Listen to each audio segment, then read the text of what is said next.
Alex Jones is the subject of a lot of lawsuits. One of the biggest is in Connecticut, where he's being sued for civil conspiracy, defamation, and invasion of privacy, based on comments he made about Sandy Hook and the massacre at the school there being a hoax. So how is Alex Jones being sued for something he said about the Sandy Hook shooting? Isn't that covered by free speech? Well, families of children killed at the Sandy Hook massacre are suing Alex Jones under a theory called defamation.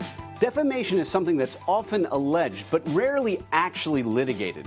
That's because when regular people say nasty things about other regular people, it's difficult to show that those statements actually cause damages.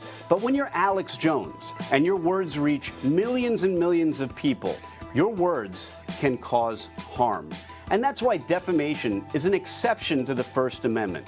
You generally have a freedom of government interference with your speech, unless and until you make false statements and those statements harm others. Now, in every civil lawsuit is a period called discovery. That's when, in the American system, the parties exchange information about each other. If you're a high-profile defendant, discovery can be devastating because you have to turn over sometimes sensitive information about yourself and your company. Sometimes the discovery process uncovers some really interesting, unexpected things. That's exactly what's happened in the Alex Jones case. In turning over discovery, Jones and the other defendants have disclosed a number of emails and other information that apparently had child pornography in it. Now, Jones's team says they didn't actually possess it under the criminal law. Instead, this was information or pornography that was sent to them by outsiders.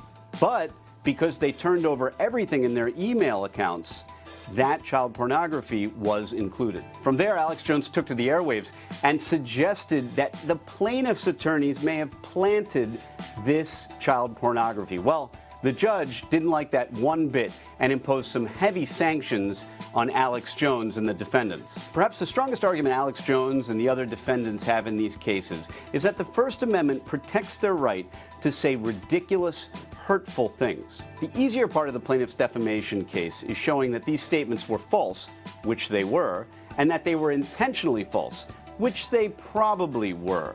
However, they still have to get over that First Amendment defense. Alex Jones has framed himself as a champion of the First Amendment. But forget those private companies that have kicked him off. Forget Facebook, forget Spotify.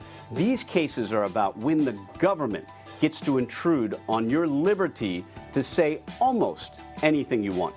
Alex Jones has always walked the line between defamation and the First Amendment. This may be a case where he has finally stepped over that line.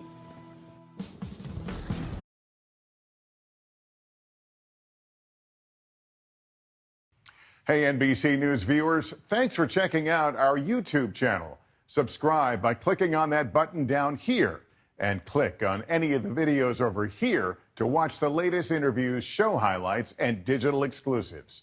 Thanks for watching.